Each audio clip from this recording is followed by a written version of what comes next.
The 2025 AMain Hobbies City Crawl just happened and it was a blast, and we want to tell you all about it. Now, this event was hosted by the AMain Hobbies retail store in Chico, California, and it was a fun-filled day featuring our Sumo Table, a 24-foot hill climb, tug-of-wars, and more. Now, the day started off with a line of trucks for the show and shine, and then just got busier from there. There was plenty to do with events happening at specific times and other obstacles you could tackle whenever you wanted. Like the soccer arena for 10 scalar minis that had a few different ball options to choose from, and it was really fun trying to get the ball in the opponent's goal and made for some good battling.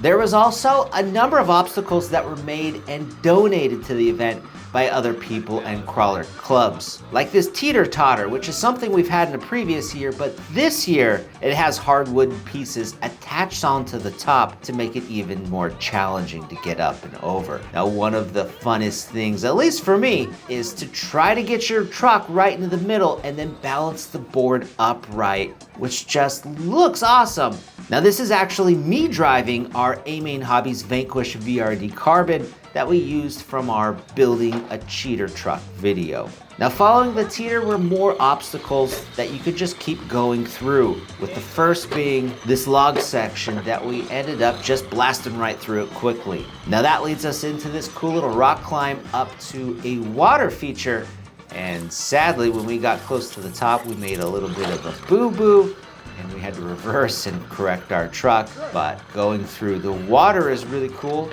Gets your tires slick and wet, which is more difficult for the next obstacle. And of course, the water is only good for trucks that have waterproof electronics. Now, following that water feature is this cool spot that shows off the flex of the truck. It reminds me a little bit of a roller coaster track, and it just looks really cool. Now, with our wet tires, this next spot, climbing up these wood pieces, it's just really slick, and I saw a lot of people struggling here. We did have some tire spin, but we were able to get up and over. Now, on the top, it's hard to see, but there's a wire on the right side. You have to get your tire on in order to make it past. And then this descent is really steep and sharp, and it's almost impossible to get down without reversing a ton. We played it cool and patient, and we just sped up the footage to make it faster, but we pulled it off.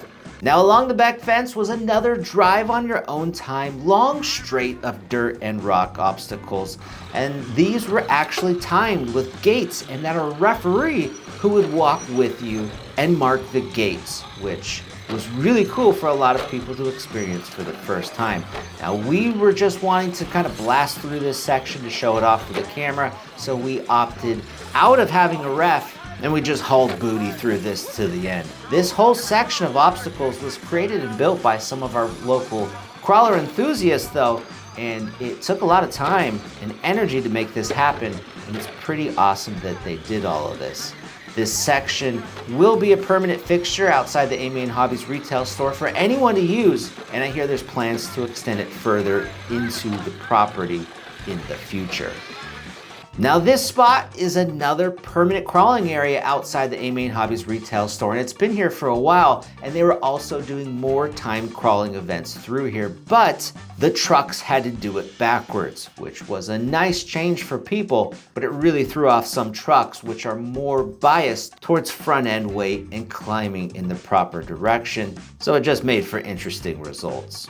Now, there was also this U4 style racing event that happened in our side field, and it started out at a certain time for everybody during the day, and this was installed just recently for this City Crawl event. And it was a race where everybody starts at the same time, and then you walk along with your truck, getting through the obstacles as fast as you can, and it was pretty dang exciting to watch. We didn't participate, but we just filmed it. Now, this water puddle section was really cool to watch people just blast through without a care in the hopes of reaching the finish line first. This terrain wasn't super technical or challenging, but it's just all about getting through as fast as you can, or at least before your competition. Now, following up the U4 race was the Hill Climb Challenge, which consisted of a 24-foot high ramp with chicken wire attached, at least on the top 80% of it. And you had to start at the bottom with no running starts, and you could only go full throttle once your tires were on the chicken wire. This helped keep the event fair to see who could reach the top. which had 2 bells, which would ring if you could make it all the way up to hit them.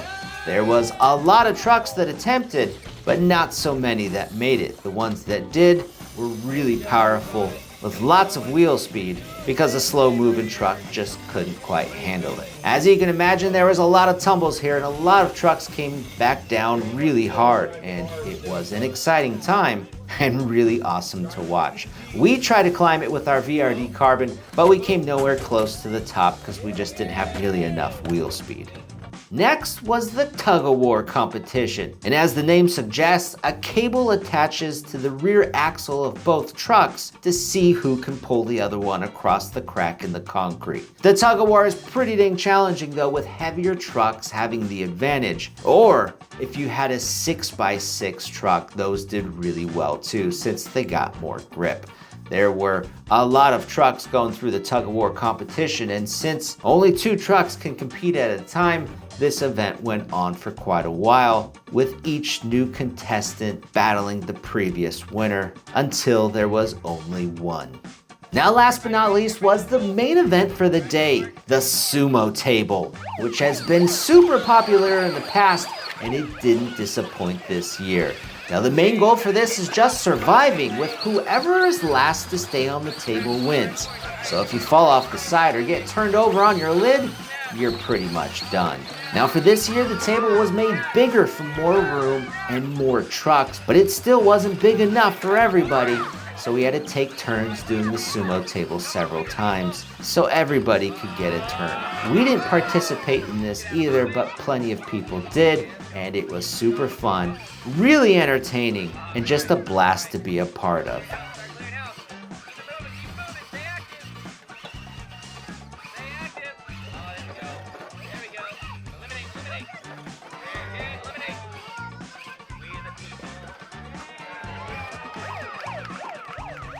With all the city crawl events done, there was only one last thing to do, the raffle. Now the event was free for everybody, and all people who came got one free raffle ticket, and at the end, the retail store gave away a ton of stuff. Some of it was RC, some of it was Lego, and a lot of it was just random hobby shop type of things. But as you can imagine, the raffle was really popular and it was cool to see so many people stick around at the end of the day for this. Overall, the 2025 AMain City Crawl was an awesome event. There was tons of people who showed up with families, kids, wives, and lots of RCs, and we can't wait to do it again. And if you're in the local area and want to come out to our next City Crawl, be sure to follow the AMain Hobbies Chico Store Facebook page, where they post all the information and keep you up to date.